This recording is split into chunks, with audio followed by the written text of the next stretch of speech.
I'm Joe Johnson, and this is Beatle Brunch, spotlighting Pepper on its anniversary, ours as well, beginning our 23rd year. Now it's time to welcome Tim Piper once again. You know, Joe, it's really nice being here on Beatle Brunch. Tim, tell us your memory of first hearing about Sgt. Pepper. I remember I had a crazy neighbor, Pete, that was going on and on about, you gotta hear the Beatles' new album. I mean, they're singing about rocking horse people and marshmallow pies. Well, that's all I needed to hear. I got my copy at Sears and Roebuck's. And Paul had been to America when he came up with the idea, said, but there's more, right? On the plane trip home to London with Mal Evans by his side, Paul's talking about how in America, you know, the bands are having these extra long names. And Paul's looking at the Salt and Pepper and he says, Sgt. Pepper. Sgt. Pepper's Lonely Hearts Club Band. And what a perfect way to develop these alter egos whereby, being tired of the mop-top images, they could now approach the songs in a different way, not as John or Paul, George or Ringo, but as anybody, somebody else. And here comes the Summer of Love, where everything like in The Wizard of Oz goes from black and white to color.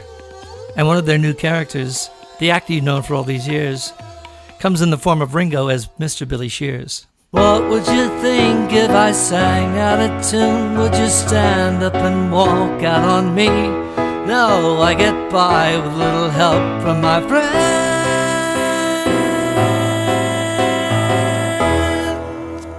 And give us more insight about John with Julian's painting. John's son Julian comes home with this picture. John says, well, what's that, Julian? He says, that's Lucy in the sky with diamonds, Daddy. That's all John needed. Picture yourself in a boat on a river with tangerine trees and marmalade skies. What about George's contributions? And of course, George, being heavily influenced by his Indian music, wanted to bring it into the Beatles. So his offering was Within You, Without You. We were talking about the love between us all and the people who hide themselves behind a wall of illusion, never glimpse the truth. Are you one of them? And of course, as they were starting to write more individually, John and Paul both had unfinished songs, and when they pieced them together, became one of the masterpieces of all times that was to close out the Sgt. Pepper album, A Day in the Life. Here's their contributions. I read the news today, oh boy, about a lucky man who made the grade.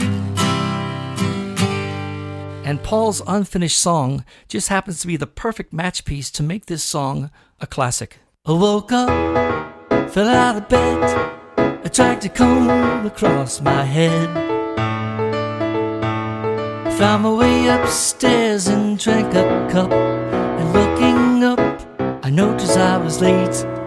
Ah, great. And all of this done on 4-track machines, way ahead of their time. Tim, thank you so much. Great having you on this anniversary Beatle Brunch today. Thanks again, Joe. My pleasure.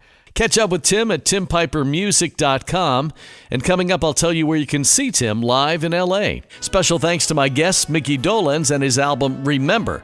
And thanks to Tim Piper as well. And by the way, if anyone's in the Los Angeles area this August 2014, still the 50th anniversary of the Beatles coming to America, Just Imagine has a special engagement at the West Valley Playhouse. Look it up on either timpipermusic.com or justimaginetheshow.com. Thanks again, Joe. Hope to see you soon. I can still remember when, and I'm feeling young again. Won't you take me back to 1960?